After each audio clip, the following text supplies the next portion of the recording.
There's just something about submissions in wrestling, isn't there? As anyone who sat in an indie crowd and chanted, "You tapped out," will tell you, it's just a much bigger deal than getting pinned. It happens to them all. Eventually, even John Cena, the very embodiment of the never give up attitude, has tapped out from time to time because it's just part of storylines and matches, isn't it?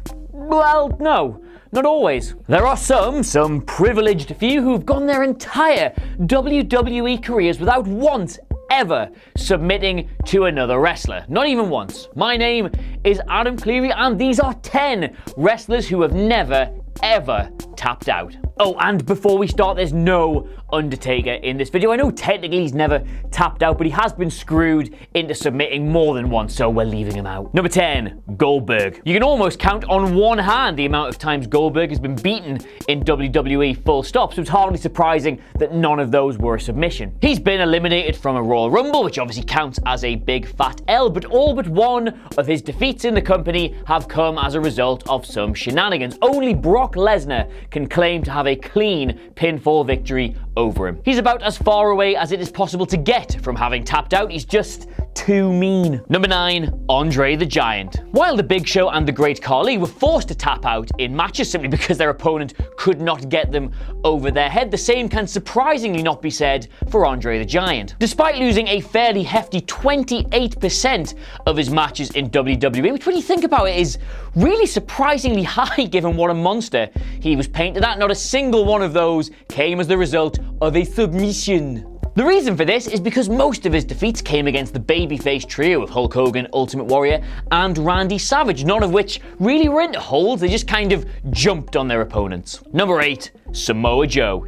Yeah, I mean, just look at Samoa Joe. You could put the guy in a goddamn threshing machine and he would still spit in your face as soon as you asked him if he'd had enough. As far as WWE are concerned, he is the guy who creates the tap out, not the guy who does the tap out. In his 2 years with the company, he submitted Jericho, Rollins, Balor, Sami Zayn, and I guess Paul Heyman. He was even that close to doing Brock Lesnar at Great Balls of Fire. I mean, I'm saying tapped out. They don't really you never get any of that, do you, with Samoa Joe? You just kind of get, everybody goes limp and passes out. I can't see anybody returning the favor anytime soon. Number 7, the Ultimate Warrior. If you want to talk about wrestlers being protected, there are few who have been so favorably booked in their careers as Ultimate Warrior, winning something like 90% of all his matches and even getting a clean win over Hogan at WrestleMania. His career was short, yes, but in it he never once suffered the humiliation of a submission. To be fair, there wasn't really anybody around him at the time who was doing them on the regs. Maybe Flair,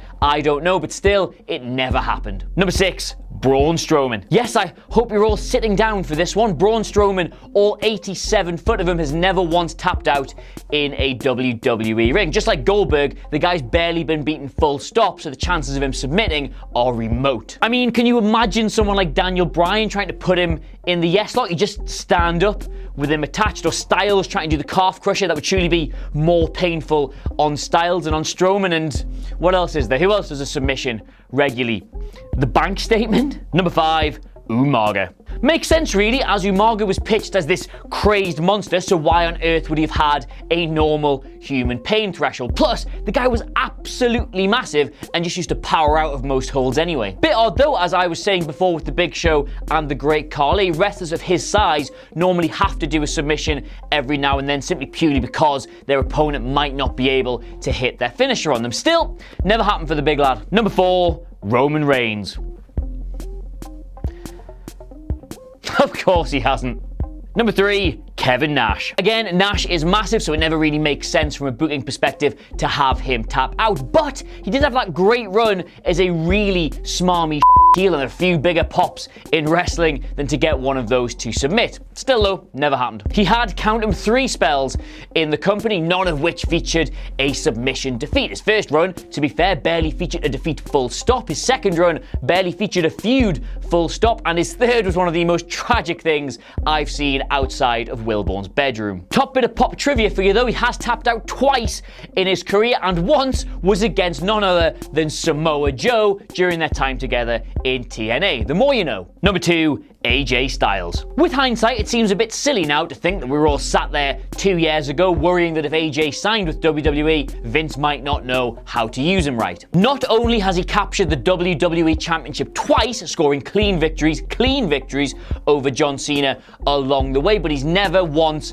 been forced to tap out. Not a monster heel, not an indestructible force of nature, not overly well protected, just never ever tapped out. That's even more extraordinary when you consider who his initial feuds in the company were against. When he was first getting started, they put him against Cena and Jericho, two of the company's, I wouldn't say submission experts, but certainly two people who have a hold in their locker. And still, his defeats all came via pinfall. Number 1, Roddy Piper. Yep, real life, brush your teeth, eat your vitamins, say your prayers, go to bed, don't wake me, and your mother superhero Hulk Hogan has lost a match via submission, but Roddy Piper, one of the most despised heels in the company's history, never ever has. I love that. Now that's maybe understandable as Hogan went back in 2002 during an era of technical wizards and ended up in a feud with Angle where getting him to submit was part of the story, but nonetheless, not Piper's fault he was wrestling in the 80s. He might have lost to Hogan virtually every single time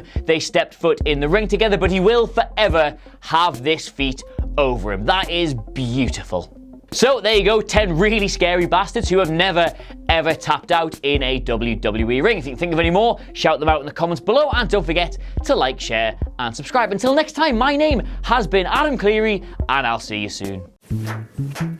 Well done you for getting to the end of that. Don't forget, you can subscribe to this channel down here, check out more content like it over here, or watch some of our other channels, the sort of red-headed stepchilds of what culture, right over here. Hang on, red-headed stepchilds?